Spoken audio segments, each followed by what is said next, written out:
안녕하세요. 안녕하세요. 네, 만나서 반갑습니다. 여러분들과 식품위생을 앞으로 같이 공부해 나갈 김지연입니다. 자, 우리 그 43회 영양사 시험을 대비하려고 이제 모였는데요. 이제 우리 식품위생 같은 경우에는 이곳저곳에서 많이 보게 돼요. 접하게 되는데, 뭐 이제 그 학부 시절에도 공부를 하셨지만 위생사 준비할 때도 한번 보셨던 과목이기도 하고요. 위생사를 또 준비하셨던 분들은, 그다음에 또 이제 영양사에서도 또 이렇게 겹치는 과목이다 보니까 이곳저곳에서 많이 볼 일이 많아요. 자, 근데 이런 식품위생 같은 경우에는 뭐 위생사에서 원하는 것과 영양사에서 원하는 것이 조금 다르긴 해요. 그런데 구성은 약간 비슷한 면은 없지 않아 있죠. 자, 근데 이런 식품위생 같은 경우 여러분도 아시겠지만 우리 2교시에 포함이 되어 있죠. 그래서 이게 이제 세 과목이 합쳐져 있죠. 급식, 그 다음에 위생, 그리고 법규 합쳐서 60점 만점이에요. 그래서 60점 만점인데 이것도 마찬가지로 최소한 40% 이상은 맞아야지 과락을 면할 수가 있는데 솔직히 급식하고 위생하고 법규는 조금만 공부하시면 충분히 40% 이상은 맞아요. 근데 최소가 40%죠.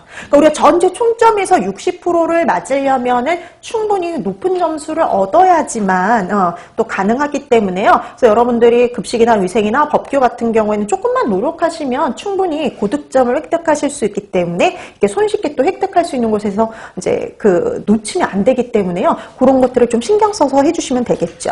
그 다음에 여러분 이게 2교시 과목이 식품학하고 조리원리도 들어가 있어요. 식품학, 조리원리 40점. 그 다음에 급식, 위생, 법규에서 60점. 해서 총 몇 점이냐면 100점이에요. 2교시에 그 100점 된 거는 100점인데 이것도 마찬가지로 100문제지만 85분 안에 다 풀어야 돼요. 다 풀고 그 다음에 이제 뭐까지 다 해야 되냐면 뭐 답안지 작성까지 다 끝내야 되는 거죠. 근데 보통 다 대체적으로 그 시간 내에 문제도 풀고 그 다음에 답안지도 작성할 수 있게 이렇게 좀 간단한 문제들이 많이 포함이 되어 있습니다. 그래서 뭐 그런데 생각해야 되는 문제도 있긴 있거든요. 간혹 급식은 계산 문제도 있어요.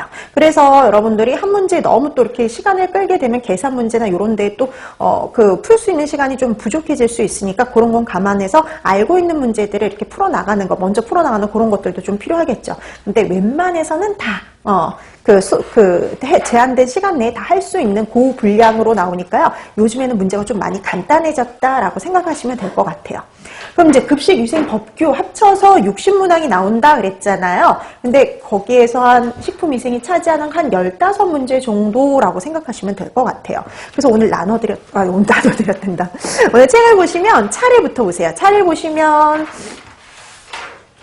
식품위생관리, 식중독, 식품첨가물, 감염병, 기생충, 위생동물, 그 다음에 식품안전관리, 인증기준 이렇게 나눠놨는데요. 그 식품위생관리 파트는 이제 우리 그 2장부터 7장을 제외한 나머지 것들을 합쳐놓은 거라고 생각하시면 되겠어요. 그래서 여기서 보통 이제 한두 문제 출제가 돼요.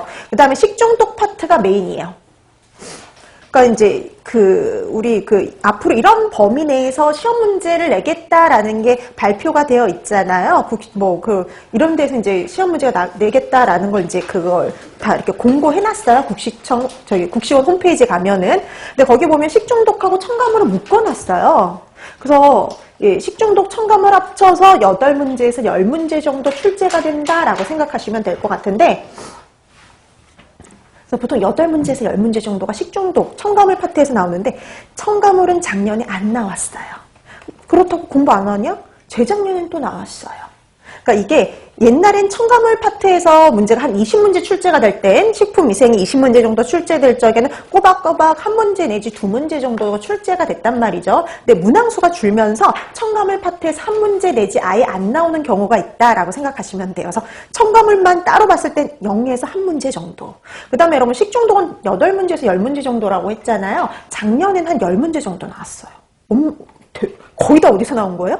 식중독. 그러니까 여러분 딱 봐도 시간이 너무 없다 그럼 식중독만이라도 공부를 하시라는 소리예요.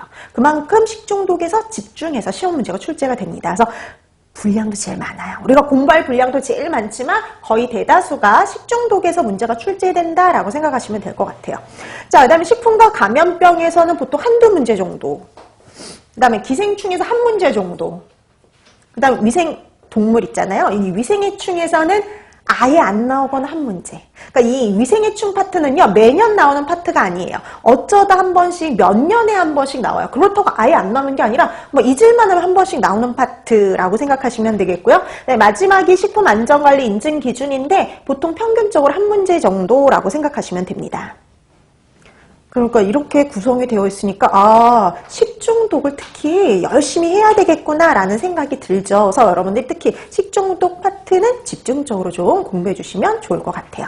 자, 그럼 이제 이 식품위생도 생리학하고 수업은 똑같이 진행이 돼요. 그래서 열심히 수업 시간에 여러분들이 수업을 들으시고 필요한 부분은 노트 필기하시고, 그 다음에 여러분 되도록이면 이제 특히 식중독 파트는 자세히 공부하겠지만 나머지 파트는 간단하게 공부해 두시면 돼요. 그러니까 얼마나 간단하게 정리하느냐 이런 거요. 그래서 되도록이면 식품위생은요, 집에 가서 그날 공부한 건 한 페이지 내로 다 정리를 하세요. 간단하게. 한 페이지 내로 정리를 해서 그렇게 모아두게 되면은요. 한 8장 내지 7장 정도밖에 모이지 않을 거예요. 그러다 보면 그게 우리 여태까지 그 한 권의 분량을 다 정리하게 되는 거죠. 그래서 되도록이면 그날 한 내용은 딱 한 페이지 내의 분량으로 정리를 해서 갖고 있으시면 되게 좋을 것 같아요. 왜냐하면 특히 제가 중요하다고 이제 이렇게 포인트를 집어드리는 것들이 있을 거예요. 그런 것들 위주로 정리를 하시라는 거예요. 그러니까 우리가 나중에 가면은 식품위생에 대해서 되게 많은 시간을 쓸 수가 없어요. 영양학이나 아니면 식사요법이라든지 그 다음에 뭐